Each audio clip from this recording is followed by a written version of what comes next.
Good evening. We will call the regular Board of Education meeting to order and have roll call, please.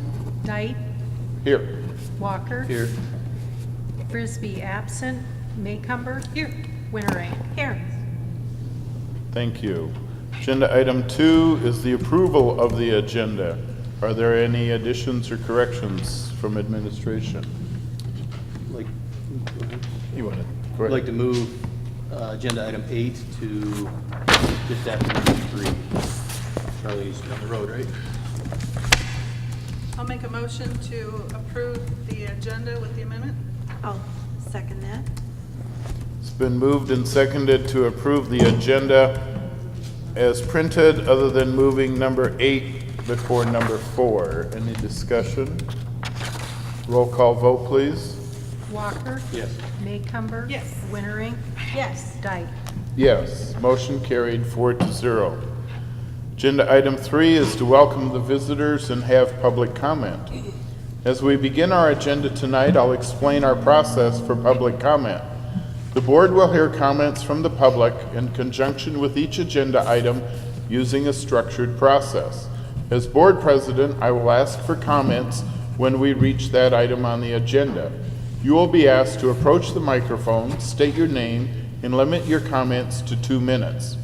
At this time, I invite any member of the audience to step up to the microphone with comments about items of interest or concern that do not appear on tonight's agenda. Please begin by stating your name and contact information. It would be appreciated if you would limit your comments to 2 minutes so that we can keep the meeting moving in a timely fashion and allow others an opportunity to speak, as well as allowing the board to complete the full board agenda in a timely manner. Comments from the public are limited to matters within the board's authority. Please understand that we as a board cannot discuss items not already on the agenda. Iowa's Sunshine Law prohibits us from having a discussion without the proper notice to all of the school district community that the issue would be discussed at tonight's board meeting. Also, please remember, you are making comments in a public meeting. Should you make comments that the subject of the comments considers to be inflammatory or libelous, you as an individual may be subject to legal action brought by the subject of your comments. We thank you for your support of our school district, and we ask if there are any comments from the public this evening.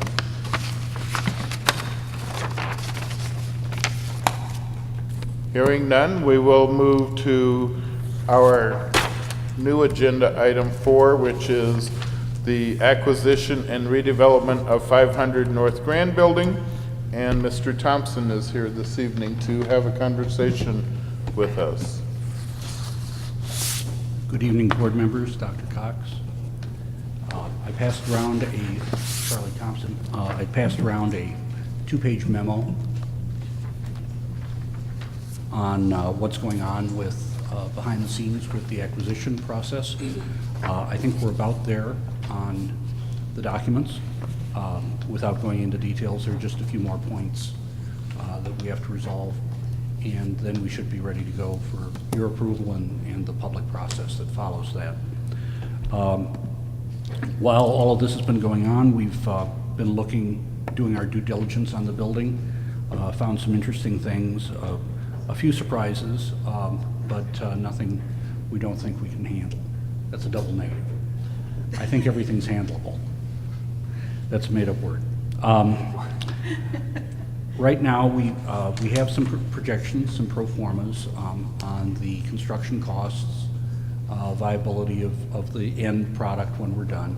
We're looking at 29 units from just under 800 square feet to just over 2,000 square feet. That makes them very good size, especially in the Charles City market. We think we can price them at a price point that would be, this would all be rental initially, but a price point that would be very attractive, roughly $650 a month up to $1,000. We have completed and submitted the application for historic preservation that would put the building, among other things, on the National Register. We hired an architect to do that. Her reports came in. They are really just extraordinary. I think we all had a sense of how great a structure the 1931 building is, but it's not only its role in the lives of Jacobson and Jacobson, but its role as a community school building is remarkable. It's also, its state of preservation is just fantastic. So when we first presented this to the State Historic Preservation Office several months ago, they were frankly pretty excited, and now I think they will be more so. So can't say what they're going to do, of course, but things are looking good. Then at the end there of the memo, I put in something. I've heard an undercurrent of this topic from a number of people, and I just wanted to address it up front. There's been some concern that why are you doing this project right on the heels of McQuillan Place, or actually not having McQuillan Place done. Well, the first and most obvious is we didn't pick the timing. The new construction kind of picked that for us. But more importantly, this isn't just a matter of my time. I'm a relatively small part of this. There's a whole team of licensed professionals who do this for a living.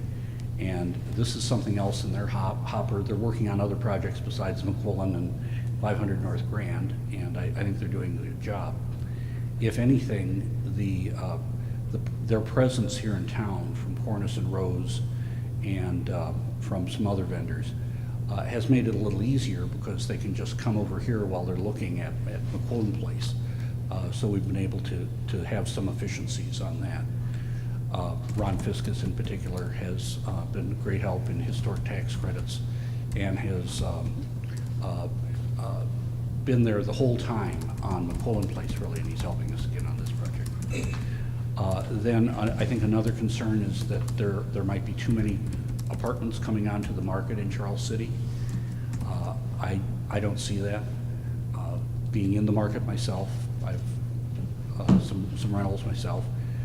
Demand is very strong, and what we're putting into the market, both with McQuillan and with this structure potentially, are apartments that the market is really starved for.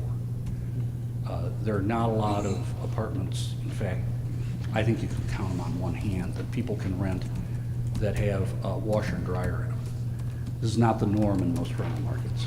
So I think this is going to turn out to be a good thing for Charles City economic development, Charles City generally, and certainly for the district. Thank you. Any questions for Mr. Thompson? Well, I would qualify that statement with, we recently sold our house, and I made the statement when we had the meeting in the auditorium that when we sold our house on North Grand last summer, I listed it myself, and within a week's time had a dozen people contact me wanting to rent it. It was a good quality, clean, place that was right in this square footage, range, and there was just instantly a great demand for a rental, market. So I would definitely concur there and qualify that. Even on the for sale market, this right now we have a 10-year low number of properties listed in Charles City, which in a way is a good thing. I think Charles City's growing, and the economic outlook is pretty good. And seeing more sold signs on realty signs, especially as we get into spring, I've noticed too the last week or so.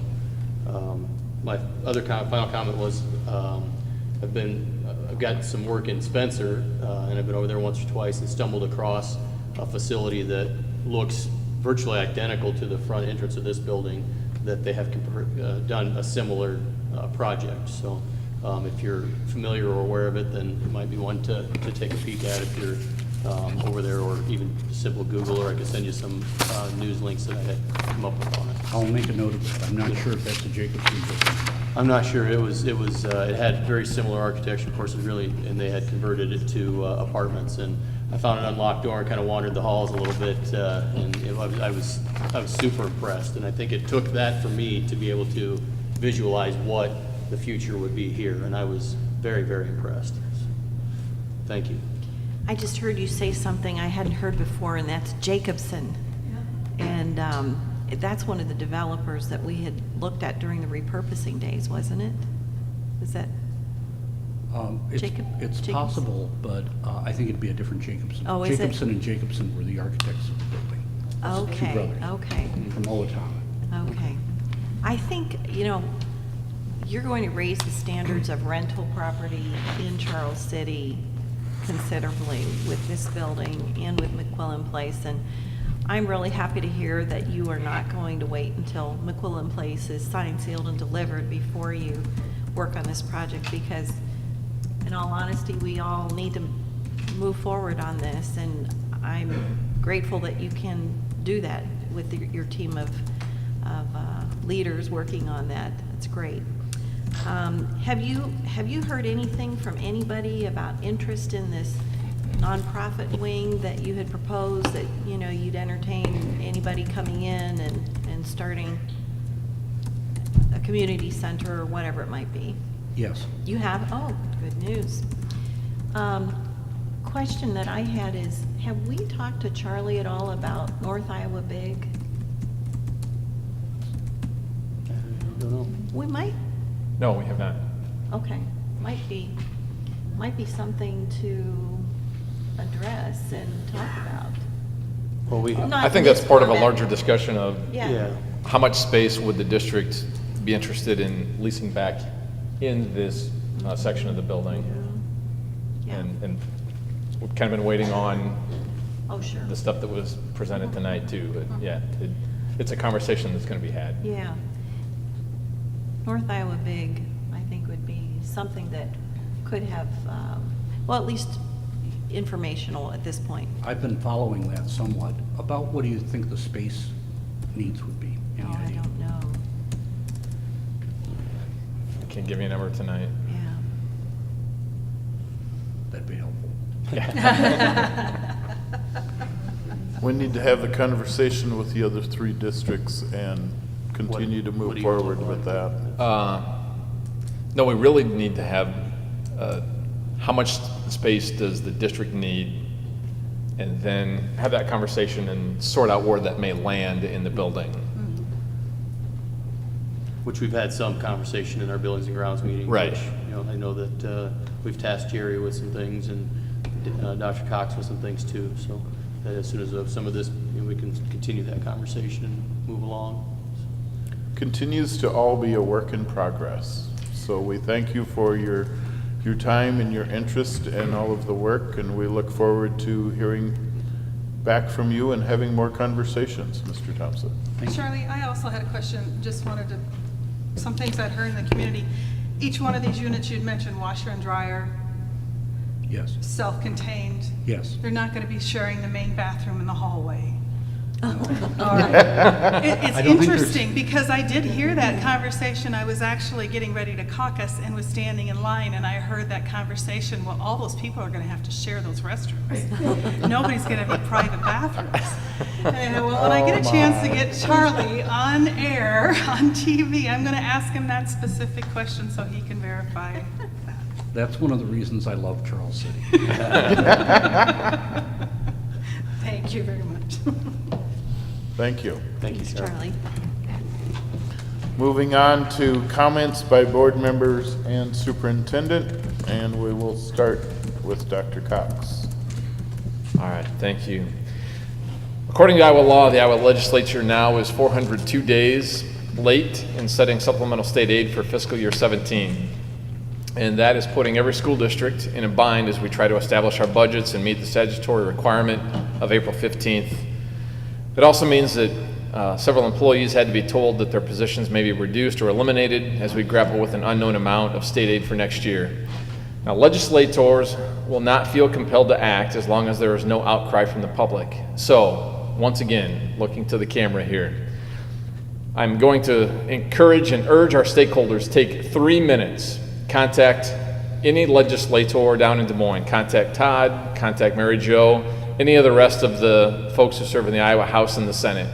Just take 3 minutes to make a phone call or send an email, one or the other. Let them know that this is an important issue to you, that setting supplemental state aid, the amount of state aid that we're supposed to be getting each year from the Iowa legislature, let them know that's important. Let them know that being 402 days late is not okay.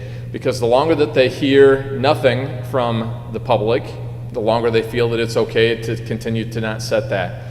And it puts not just us, but every school district in a bind when this happens. So please, I'm urging you, and that contact information would be at our website. You can find it there. Swimming pool. So at our board meeting on September 28th, so many months ago, we had a rather lengthy discussion about the swimming pool. And many of you asked questions about that very topic of shutting down the swimming pool after at the end of February, so basically at March 1st, as part of a cost-cutting measure for this spring. We communicated that to the YMCA, we communicated that to the city. We ended up keeping the pool open an additional week to accommodate the Y program because of the state swimming meet that they were competing in. And on March 7th, we did drain the swimming pool. Now, keeping it closed is one of the recommended budget reduction items, or it could be refilled in August. But for the spring, we had determined that would be a smart way to save some money, and so that's what we have done. And again, that was all very public many months ago, and so should not come as a surprise to anyone. School calendar, we've had some really, really productive discussions with staff about our calendar for 2016-17. The tentative plan is to have a public hearing on the 11th of April, and then to have the board adopt a calendar on April the 25th for the upcoming school year. Northeast Regional Academy, which is something that we talk about periodically. Some good news to report with that. The Northeast Regional Academy has hired their first teacher, and her name is Jessica Menchek, and she comes to us from St. Louis. She's going to be based out of Washington Elementary, and so we're excited to have her on board here with us here in Charles City. Lastly, we have an election coming up on Tuesday, April the 5th, regarding the renewal of the instructional support levy and the physical plant and equipment levy. Money generated from these two levies have been spent on items like tubas and cellos, robotics kits, the Comet Cafe equipment, the new high school collaborative workspace, buses, security improvements at each of our buildings, the high school one-to-one laptop initiative, and much more. Also at our website, we have information about the ISL and the PEPL election, and so encourage people to go to our website and take a look at that as well. So there's a quick snapshot of what's going on. Thank you. Any board members have comments this evening? Getting back from spring break, there's not a lot been going on for the last week to 10 days evidently, so. Nobody was around. Nobody was around, everybody was gone. Checked out. Moving on to agenda item 5 is the 2016-17 cost reduction recommendations. So we currently have an unknown number from the state when it comes to supplemental state aid. That forces us to take a worst-case scenario approach to what our reductions should be. So we have to assume that there'll be a 0% increase settled by the Democrats and Republicans, coupled with the declining enrollment for the past 2 years. We've determined that we need to, right now, project about $550,000 worth of reductions in our budget for the coming school year. So I've broken those down by category: single campus savings, administration, early retirement turnaround savings, teacher leadership and compensation system savings, activity programs, and support staff. And the total number before you tonight is $558,732. On a recommended timeline and process, you would take public comment tonight about the proposed reductions. There would be additional public comment on March 28th and again on April 11th. If the state has set SSA by April 11th, then you, as a school board, you may choose to take action that night to cut expenses. If they have not set the SSA by that point, then I would recommend that you wait and do action on April the 25th. So I'll walk through what these reduction items are. This also will be available at our website. Just go to district and click on school board and then scroll down for the exhibits and you'll find it there. That'll be uploaded by Tuesday morning. Under single campus savings, there are 6 items. The first one is we had a high school professional school counselor resign in January, and that position will not be refilled. A savings of $85,383. That leaves us with 4 school counselors for the coming school year, 1 at Washington, 1 split between Lincoln and the middle school grades 5-6, and then 2 for grades 7 through 12. A reduction in force of our middle school educational secretary, savings of $34,733. A reduction in force of a regular custodian. 1 custodian at Lincoln would work 6 hours and then work 2 additional hours at Washington. And that would generate $45,459 in savings. A reduction in force middle school industrial technology to half-time. The least senior industrial tech teacher would be reduced to half-time, and the current industrial tech teacher at the middle school would pick up additional classes at the high school. Projected savings of just under $24,000. Reduction in force for middle school family and consumer science to half-time. Projected savings of just over $25,000. And then a recommendation to close the middle school pool. Swimming lessons and PE could be done at the YMCA pool. The cost of chemicals and staff training and water is about just under $9,000, and we do not have the utility costs shown on this. So that subtotal is just over $223,000 on single campus savings. Under the administrative category, reduce the middle school activities director position and assign that to our high school associate principal. Eliminate the extended contract, which is 15 days for the high school activities director. The high school AD is given Schedule F supplemental pay, so summer activity would just be folded into that amount instead. The savings on those 2 actions are $11,275. Early retirement turnaround savings. The board has already accepted the early retirement applications from Nina Colson and Judy Kielman by replacing them with less veteran counselors and Title I teachers. We could generate about $67,374 in turnaround savings. Teacher leadership and compensation system, we've talked about this quite a lot over the last 2 years, I would say. There are 4 positions that we are putting in as instructional coaches, and it's money, additional money from the state that's given specifically for this one purpose. So one of the instructional coaches that has been hired is David Bovis. His high school math position would not be replaced. That would save $63,297. We have a first grade position that would not be replaced, a $71,000 savings. Turnaround savings by replacing a first grade teacher with a less veteran teacher, $15,000 savings there, and then replacing halftime high school reading with existing staff would save us $28,000 for a subtotal of $177,875. Activity program, Amy Johnson submitted her resignation as our high school girls swimming coach on March 1st. Projected to have fewer than 10 girls on the swimming team next year. So the recommendation is to accept her resignation and then to offer girls swimming as a shared sport with Mason City. The activity savings by not having our own standalone swimming program would be $6,757.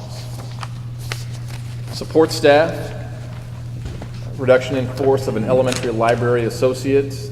That's at Lincoln Elementary. The full-time associate at Washington would then alternate days with our teacher librarian for grades K4 when one of them is at Lincoln, the other is at Washington, and then they would switch. Savings there of just under $19,000. Reduction in force of a high school paraeducator, 2 different positions, roughly $32,000 between the 2 of them. Reduction in force, our full-time E1, E2, and E3 instructional assistants would be down to part-time, a savings of $19,228. Because of Obamacare, insurance would not change until July 1st of 2017, and at that point there would be further cost savings of $50,000 that would be realized. And then a reduction in days of the high school educational secretary from 209 to 200, $1,200 savings That subtotal is $71,941. The total FTE, or full-time equivalent reductions, are just a shade over 10. It's 10.17 positions that are being recommended. And again, this comes to $558,000. This is what we believe to be the most that we would need to reduce. If supplemental state aid comes in at a rate that's higher than 0, then this number will adjust accordingly. So, for your information, certainly answer any questions that you have. Any questions for administration? And I found one error as I was talking, and I circled it, so I'll fix that on number 10. Judy is not a counselor, she's a Title I teacher, so. Okay. The industrial tech, currently we offer that to the lower grades also. And is that program, have we seen a reduction in that program too as a participation? The reduction is strictly from a financial standpoint to say we will offer it to grades 7 and 8 only. With 5th and 6th grade being upstairs and 7th and 8th down, the separation gives us more ability to treat them as separate entities and create different experiences for grades 5 and 6 than 7 and 8. And this is purely a financial decision. Thank goodness for the teacher leadership grant, because, you know, having that as an income source really offsets, you know, considerable amount, $177, almost $178,000 worth of cuts that could have been much more painful for us without Right. that. Exactly. How much are there still, I assume, some internal shuffling going around with some of the positions with the TLC vacancies? Yes. And then, so will there still be some adjustments, I assume, as we continue along this process with that? So shuffling shakes out? Adjustments as far as, This teacher takes this position, and so now it's known that what the salary savings or whatever it is from here to there and so right, forth. right. So some of these we won't, like the actual turnaround savings, we won't know Until it's, maybe for another 3 weeks potentially.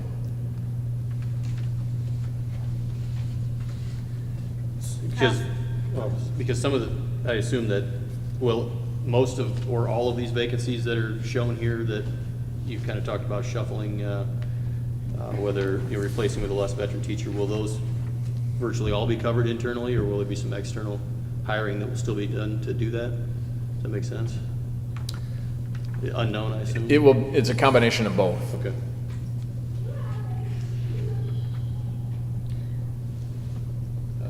Go ahead. So we've already awarded the Title I position Yep. to a current staff member. Yeah, There may be a current staff member who wants the now open position that was just vacated by somebody moving into Title I, and then somebody may want that position.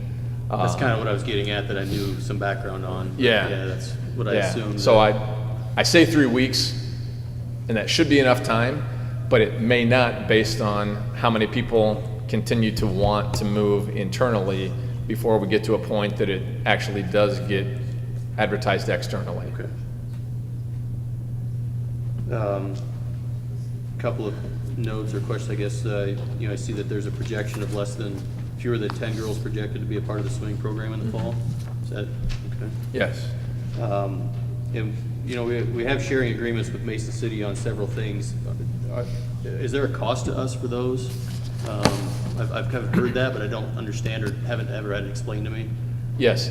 So there hasn't been, and there is now a cost, and it's all prorated. It's based on how many people we send and how many Mason City has, and so we don't know until a season starts, and they can say, all right, there's 3 from Charles City and 27 from Mason City, so here's our portion of the bill. Okay. No indication even what that amount would be at all. No. No.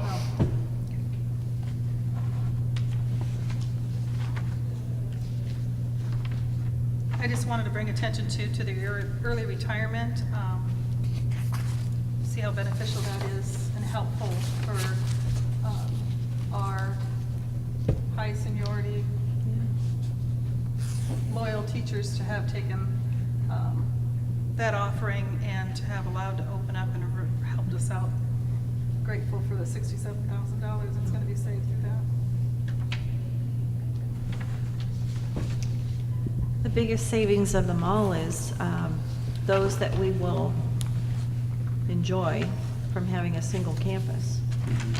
I know, and I'm going to take the time tomorrow to make a few phone calls to some past board members and thank them for that, because I know this was not the number that they had presented to us at one time. It was actually a number that was nearly $100,000 less than this, and I don't think they even then had understand the enormous amount of money that was going to be saved by going to a single campus, just in personnel alone. Just in time. Just in time. We hope, right? Well, on that, I think that we've talked about this in the past a little bit with the new facility, and obviously with Charlie's presentation here tonight of the transition from this building to that building. And what we don't see on here are what we expect to be realized savings, I assume, from utilities, substantial reduction in square footage, those types of things as well. So this is a pretty conservative estimate, I would say, that until we get some of these wild cards knocked out with Charlie's transaction and other things, that even at that point, then maybe we'll start to realize some other things, saving with the geothermal and that number can then maybe take the place of some of these other things that actually hit the classroom. So, Hard to pin down. Yeah. Because we'll be heating and cooling Yeah. a new building rather than just heating a large existing one. We also don't know what the efficiency, totally will be as you compare the two of that, and then how much space, again, will we want to lease back here, and for what amount of time. So that's why that's not Yeah. reflected here, because there are too many unknowns yet. Yeah. So wise to play it that way, because that was, if we remember back, that was one of the arguments of the people that wanted to stop us from going out there, is, well, you would still have to heat and cool this, this building would still have to, well, we might have to for a little while for what portion of it, but we've already figured that into our budget. We're going to be fine, if we have to maintain a small portion of that. Will we know any of the realized savings from the light project and the elementaries at least? Yes, however, calculating the amount is becoming more difficult because Washington being geothermal, it's hard to separate the electrical need from geothermal versus the light project. I mean, So, yeah, Lincoln, you can look at and do a comparison, but high school is another one that's difficult because we have more energy need because of the middle school addition, requiring it for construction.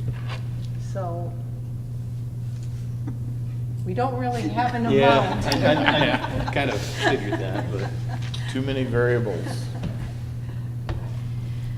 I would say I like the timeline. I mean, that it gives a very open process here to allow several opportunities for comment. But then it also, so there's so many moving pieces to this that things shake out. And that's how it worked last year. I mean, last year we were presented with a large, ugly, scenario, and then slowly we were able to work through it. I'm optimistic that that's how we are here too, and then within the next month, a few more things will be known. Well, it's regrettable that we're talking about cuts like this in people's jobs, and nobody wants to cut anyone's job or cut them to part-time.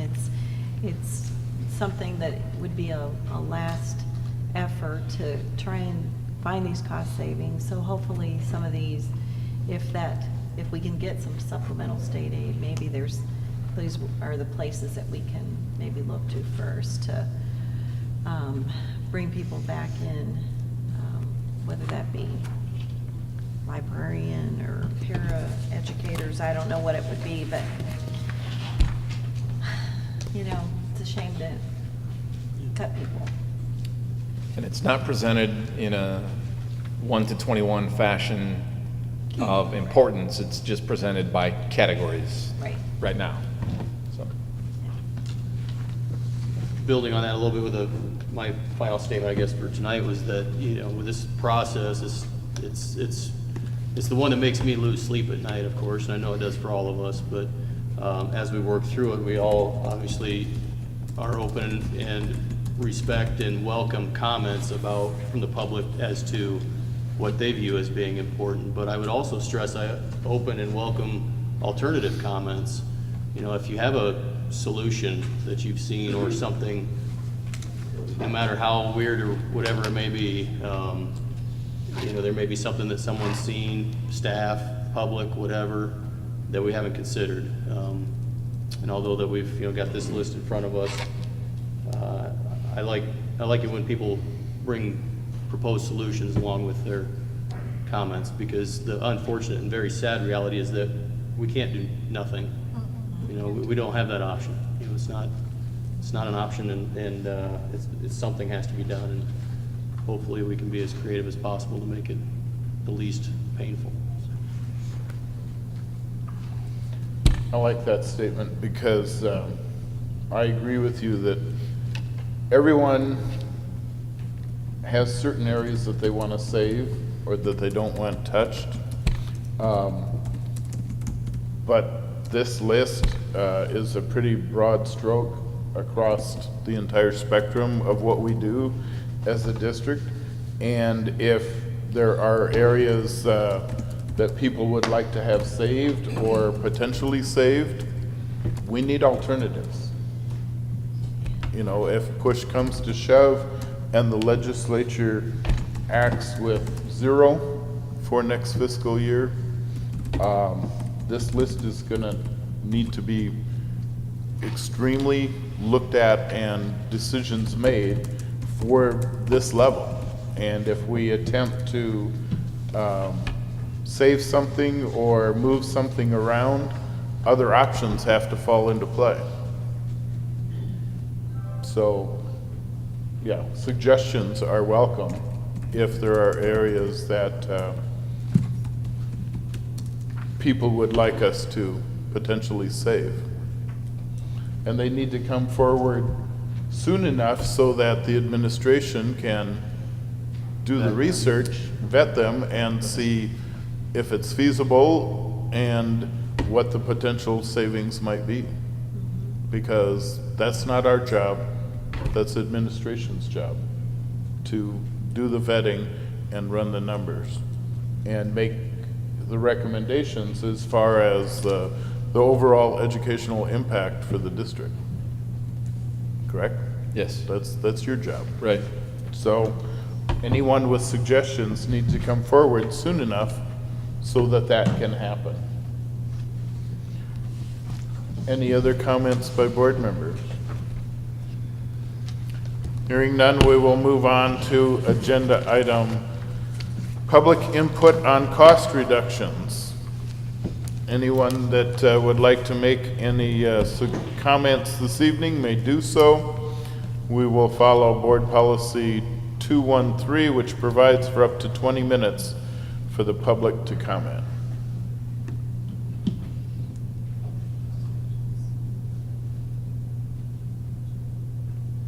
If there are no comments this evening, we would remind everyone that at our next meeting a week from tonight, we will also have an agenda item for public comment on the cost reductions. And I'm guessing that will run similar to what we did a year ago, either having a set time of 20 minutes, or last year we set an hour, I believe, and we were finished in about 30 minutes if memory serves me correct. So we will follow that same procedure 1 week from tonight. Moving on to middle school addition change order. We have the change orders as presented, and change orders 41 and 39, and they zero themselves out. Those are good. We like those ones? Yeah. I move to approve the middle school change orders, 41 and 39 totaling 0 as presented.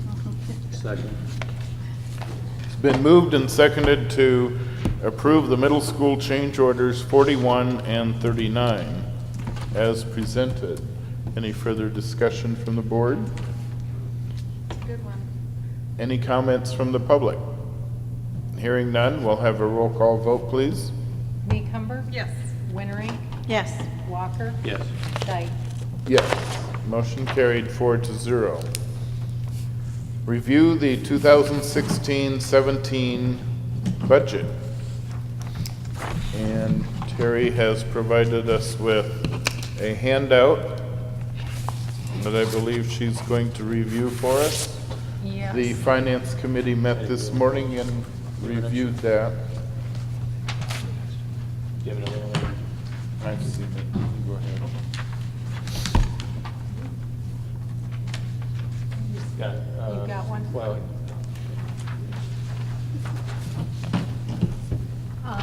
Like Scott said, on the handout that I provided, the two columns on the right-hand side of the page that are in the box are two different scenarios for next year's budget. With the discretionary items that I'm going to talk about and a 0% supplemental amount, our property tax would be $13.28 per thousand, which would be a decrease of 2.44%. On the other hand, just as a comparison, if we had a 2% supplemental amount, our tax rate could be $12.94 or a decrease of 4.88%. That is because the budget guarantee is property tax, and at 0% supplemental amount, we would be on a budget guarantee. So to talk through some of the discretionary items in the budget, currently we have surtax at 6%. Last year it was 7%. The reason for the decrease is because the ISL portion of the surtax went down 1%, and that's because of a formula, and the maximum amount that we can do this year is 5%. Last year, the maximum amount was 6%. So that is why the surtax rate would be going down 1%. Also in the discretionary items, there's a $150,000 cash reserve levy, which is the same amount that we levied in the current year. And then we have programs where we can levy for supplemental amount. Special ed deficit, you can see there. The open enrollment out that weren't counted in our count, we can levy for.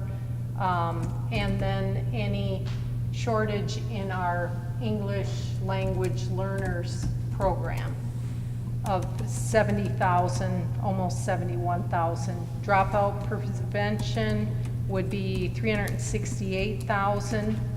And then I talked about the budget guarantee at 0% would be 171,000. Also affecting property tax, besides the voted PEPAL, which will be elected on by the voters on April 5th, there is the board-approved PEPAL, which is a 33-cent per thousand levy, and that would amount to 174,000 of property tax. And then lastly, the management fund is property tax. And with the 2 early retirements that we would pay from the management fund, and also our insurance, workers' comp type insurance, not health insurance, but property insurance is paid out of that. $340,000 should be enough to cover all of our expenses next year and increase our balance just slightly. So that kind of goes through the discretionary part of the budget. I don't know. I will need to, if you want something changed, I can bring back at the next meeting the property or the budget, including the adjustments you want. Because next meeting, you'll have to tell me what you want to publish in the paper. So this is kind of your time to talk about it and just provide me with some input as to what changes you might want in the budget.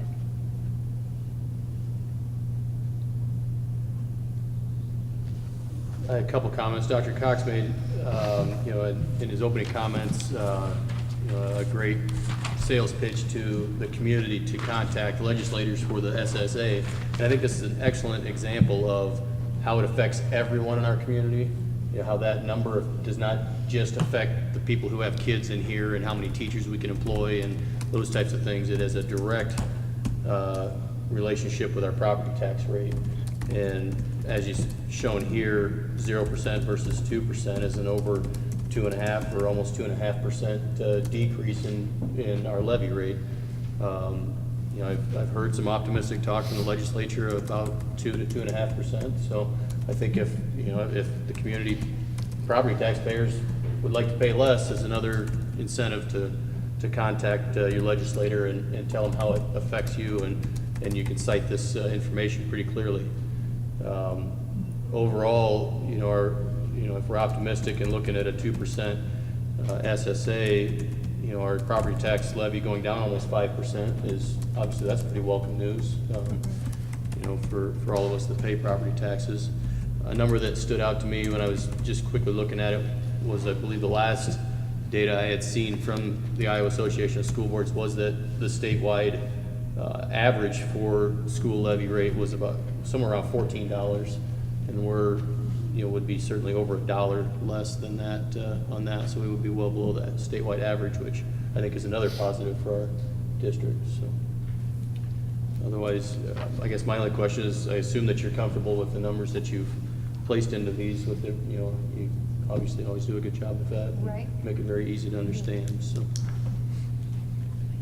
Well, the other thing to consider is we have this election on April 5th for the instructional support levy and PEPL, and we can see right here what those numbers are and what the impact would be if the public is not going to vote that and pass that moving forward.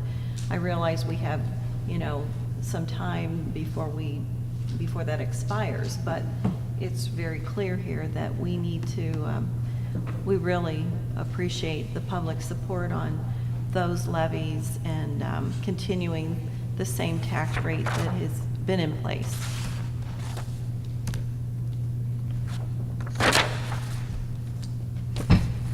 Any other comments?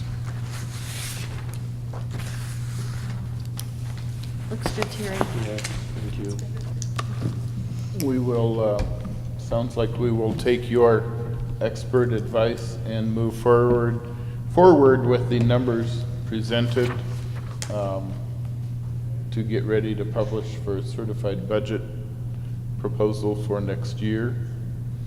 And if there's nothing else, we will move on to budget guarantee resolution. You have a resolution in front of you that we need to adopt.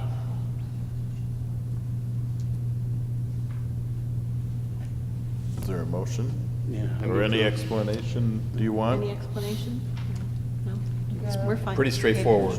Right. Um, We need to approve it if we're gonna levy for the But budget this is guarantee. no commitment to, and if, may or may not need it, right? This would actually, when you do your certified budget, you're committing to levying it, and this is needed in order to do the levy.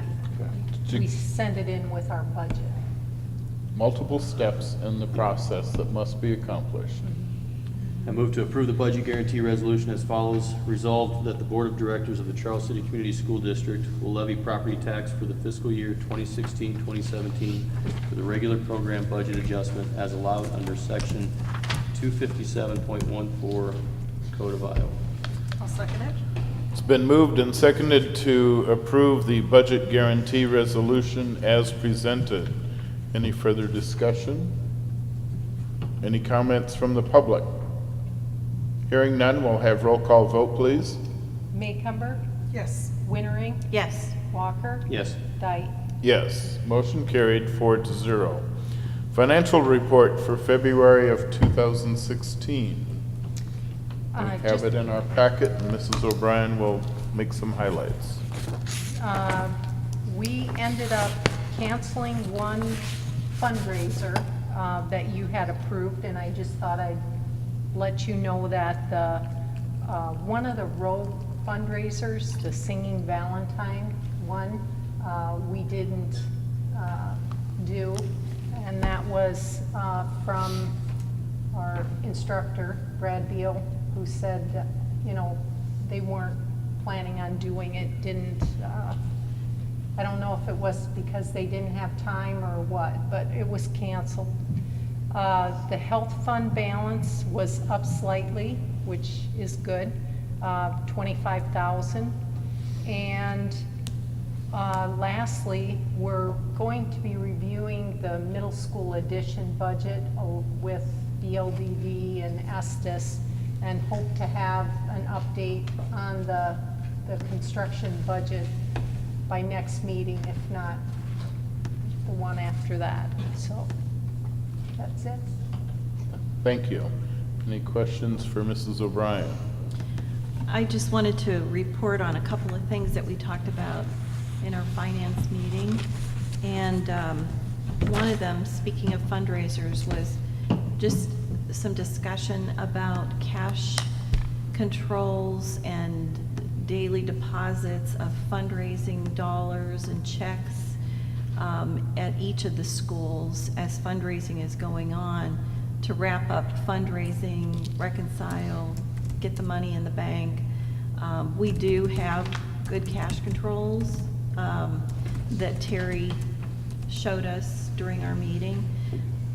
If you don't have this, which you folks may not, we can get that for you, but we definitely do have the cash controls. We just wanted to punctuate and urge, you know, the money to get into the bank as soon as possible to keep things moving along and make sure that there's not any problems along the way.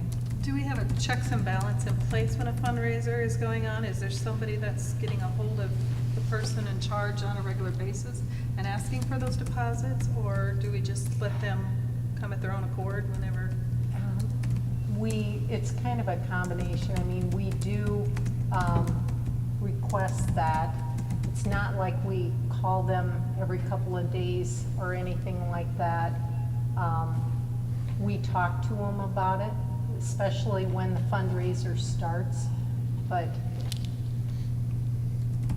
you know, to follow up and call them, we have not done. We do, as Lorraine was talking, that at the end of each fundraiser, we have a report that's provided to us by the sponsor that helps us to ensure that all the money collected from the fundraiser was deposited. So, for example, if we sold 10 t-shirts and they cost $10 a piece, we know what to expect for a deposit.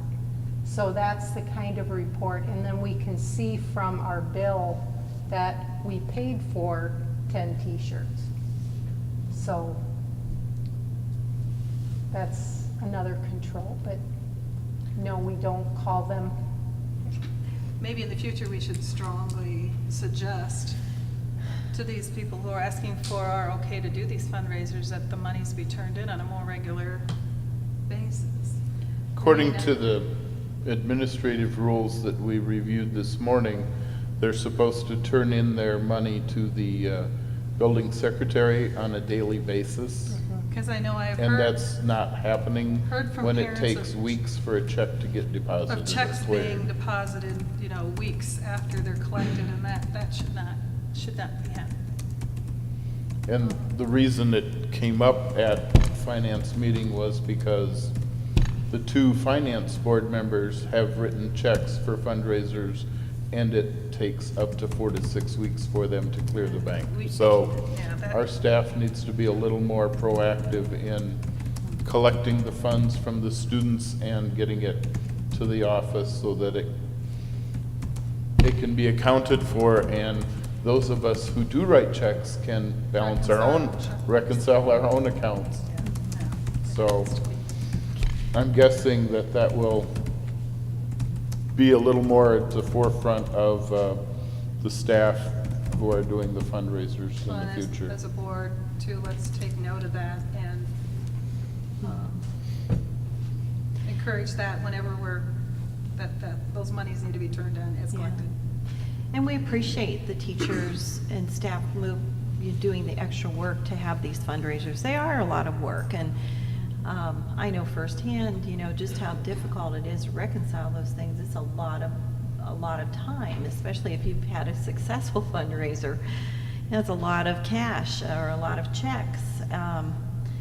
By golly, there's a whole lot of parents out there in the community, or maybe some high school students that, as long as you have got that checks and balances in place to make sure some volunteers can help with that. It doesn't have to be a single teacher doing it all, I'd be happy to sit down and help with one of those.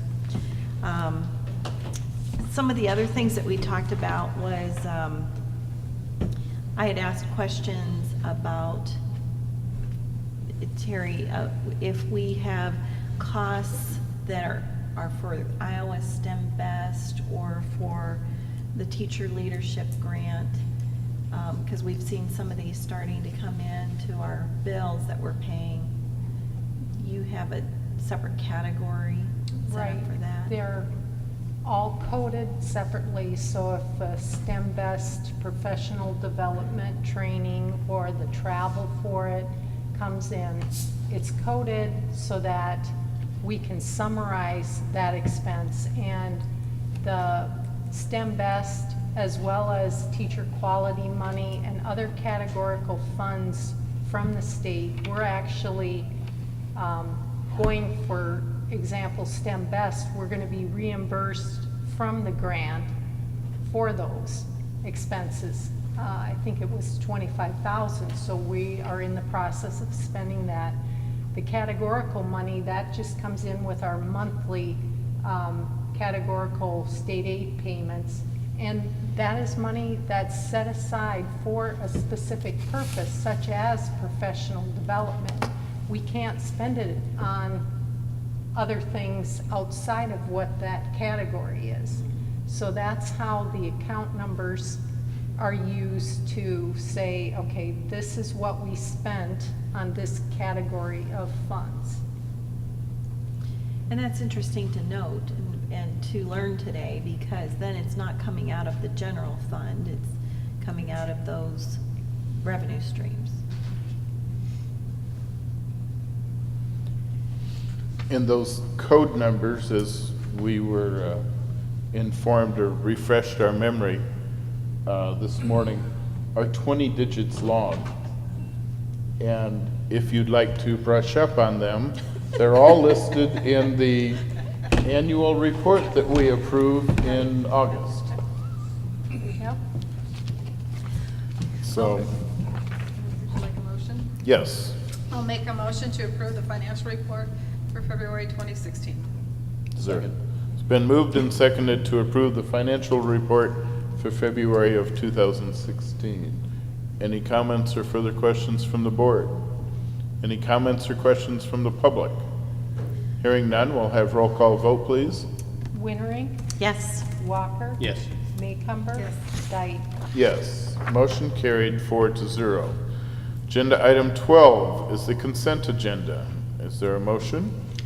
I move to approve the consent agenda. Second. It's been moved and seconded to approve the consent agenda items as listed. Roll call vote, please. Walker. Yes. Maycumber. Yes. Wienering, Yes. Dyke. Yes. Motion carried 4-0. Correspondence and miscellaneous. You have an enrollment summary at the end of your report. Any comments or questions? We will move on to important upcoming dates. Dr. Cox. So again, a week from tonight is our next regular board meeting. It's right here in the middle school cafeteria. Wednesday, March 30th, we have a SIAC meeting at 5 o'clock here in the cafeteria, and Monday, April the 4th, TQ meeting at 3:45 p.m. And we just want to again remind everyone that regular board meeting next Monday night, we will allow time for public comment and input on the proposed budget cuts. So if anyone has anything to say, that would be a good time to come and do it. Having no other items of business to come before the board, we will adjourn.